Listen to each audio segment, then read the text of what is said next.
بسم الله الرحمن الرحيم وإذ استسقى موسى لقومه فقلنا اضرب بعصاك الحجر فانفجرت منه 12 عينا قد علم كل أناس مشربهم كلوا واشربوا من رزق الله ولا تعثوا في الأرض مفسدين۔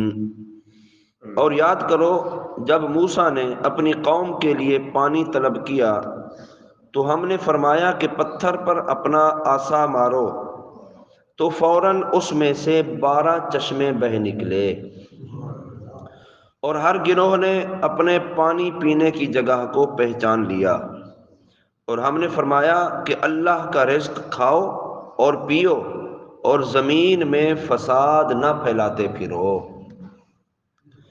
جب یہ لوگ اس میدان تہ میں پہنچے تو بنی اسرائیل نے پانی نہ ہونے کی شکایت حضرت موسیٰ علیہ السلام سے کی،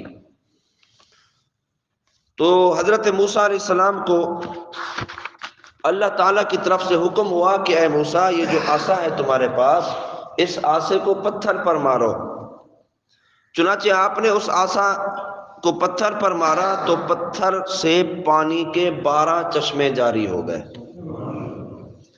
بنی اسرائیل کے 12 گروہ تھے، جتنے لوگ بھی آپ کے ساتھ چل رہے تھے، یہ 12 قبیلوں کے لوگ تھے، یعنی 12 قبیلے تھے، 12 گروہ تھے۔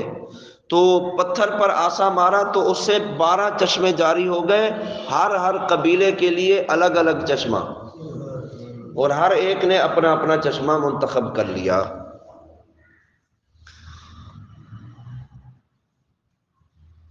یہاں ایک نقطہ بڑا قابل ذکر ہے، پتھر سے پانی جاری کرنا یہ حضرت موسیٰ علیہ السلام کا معجزہ ہے۔ عموماً پتھر پانی نہیں دیتا، یا پتھر کے اندر سوراخ ہو تو پتھر پانی دیتا ہے کہ وہ پانی کا کوئی کنیکشن پیچھے سے آ رہا ہو۔ حضرت موسیٰ علیہ السلام کے عصا مارنے کی بدولت وہ پتھر نے 12 چشمے جاری کر دیے اور پانی بہنے لگا اور لوگوں نے پینا شروع کر دیا۔ جبکہ ہمارے آقا حضور سید المرسلین صلی اللہ تعالی علیہ وسلم نے اپنی مبارک انگلیوں سے پانی کے چشمے جاری فرمائے تھے۔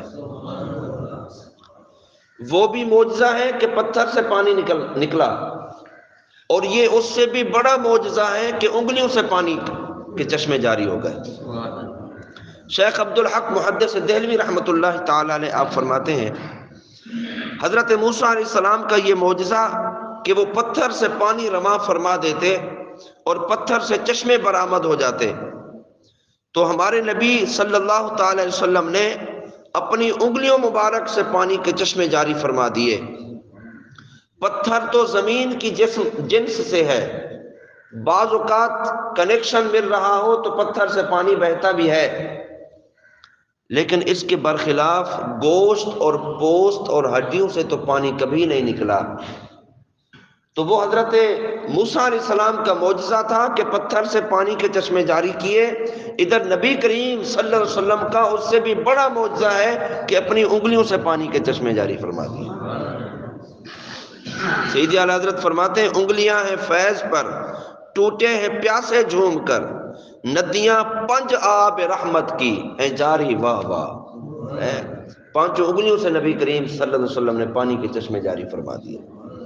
اس آیت مبارکہ میں لوگوں نے کو جب مشکل پیش آئی، پانی کی طلب ہوئی، تو کس سے مدد مانگی؟ حضرت موسیٰ علیہ السلام سے۔ حضرت موسیٰ علیہ السلام سے فریاد کی، حضرت موسیٰ علیہ السلام سے مدد مانگی، استدعا کی۔ تو اس آیت مبارکہ سے پتہ چلتا ہے کہ انبیاء کرام کی بارگاہ میں استعانت کرنا اور انبیاء کرام کا ان کی مشکل کشائی کرنا، اس کی مشکل کو پورا کرنا، مشکل سے نکالنا، یہ قرآن پاک سے ثابت ہے کہ لوگوں نے حضرت موسیٰ علیہ السلام سے استدعا کی، حضرت موسیٰ علیہ السلام نے ان کی مشکل کو پورا کر دیا۔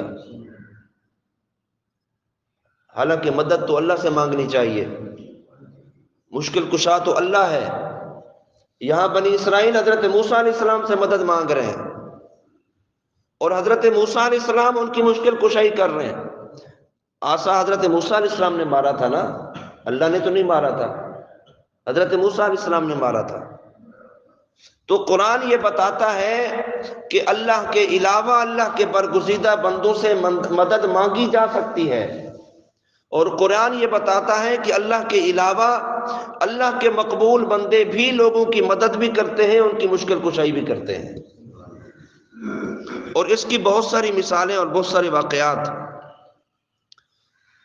جو نبی کریم صلی اللہ علیہ وسلم کی سیرت مبارکہ سے بھی ملتے ہیں کہ حضور اکرم صلی اللہ علیہ وسلم کی بارگاہ میں جب لوگ حاجت مند بن کر آئے اور حاجت روائی کے لیے آئے تو ہمارے نبی علیہ السلام نے ان کی حاجت روائی فرمائی ہے اور ان کی مشکل کشائی فرمائی، ان کو مشکل سے نکالا۔ حضرت جابر بن عبداللہ رضی اللہ تعالیٰ عنہ فرماتے ہیں، حضرت عبداللہ بن عمر بن حرام رضی اللہ تعالیٰ عنہ، یہ حضرت جابر کے والد تھے، حضرت جابر کے والد کا انتقال ہو گیا، ان پر قرض تھا، تو میں نے نبی کریم صلی اللہ علیہ وسلم سے ان کے قرض خواہوں کے متعلق مدد طلب کی کہ وہ ان کا قرض کچھ کم کر دیں۔ یا رسول اللہ، آپ ان قرض خواہوں سے کہیں کہ قرض کم کر دیں، میرے پاس اتنا مال و اسباب نہیں کہ میں ان کا قرض ادا کروں۔ حضور پر نور صلی اللہ علیہ وسلم نے اس بارے میں ان سے بات کی تو انہوں نے کہا نہیں، ہم تو پورا پورا قرض لیں گے، ہم قرض معاف نہیں کر رہے، ہم پورا پورا قرض لیں گے۔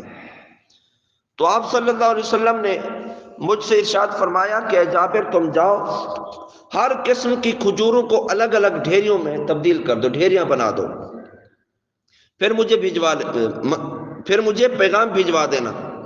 حضرت جابر فرماتے ہیں میں نے ڈھیریاں بنا دی، بارگاہ رسالت مآب میں پیغام بھیجا، آپ صلی اللہ علیہ وسلم ان ڈھیریوں کے پاس تشریف فرما ہوئے اور ارشاد فرمایا کہ جابر، تم ماپ کر لوگوں کو دیتے جاؤ، جتنے بھی قرض خواہ ہیں، جن کا بھی تم نے قرضہ ادا کرنا ہے ان کو بلاؤ اور یہاں سے وزن کر کر کے ان کو دیتے جاؤ۔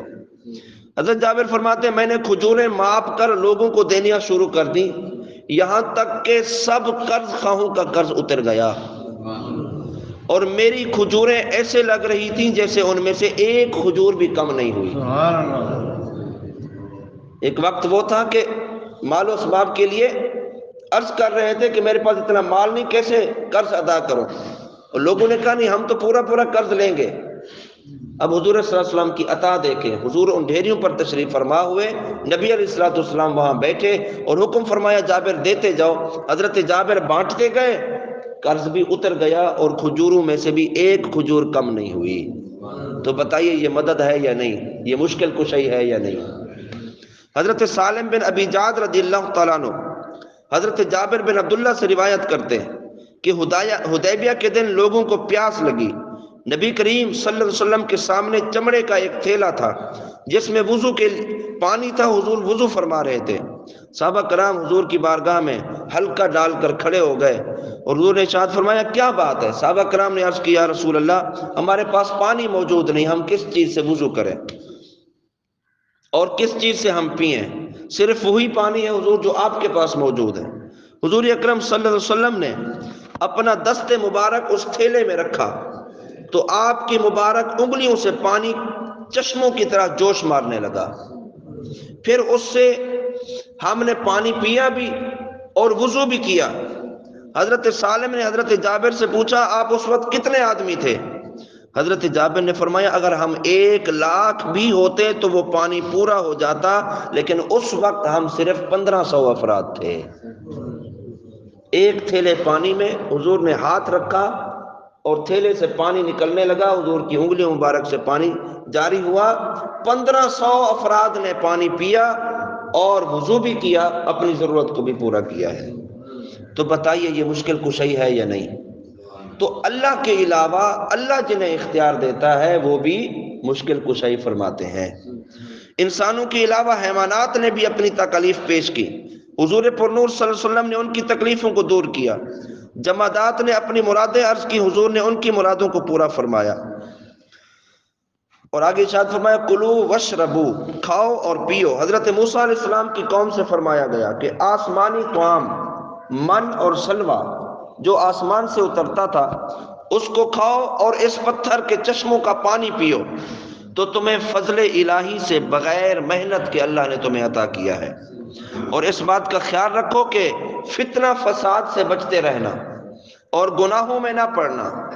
ہر امت کو یہی حکم دیا گیا کہ اللہ کا رزق کھاؤ، اللہ کا رزق پیو، لیکن زمین میں فساد نہ پھیلانا۔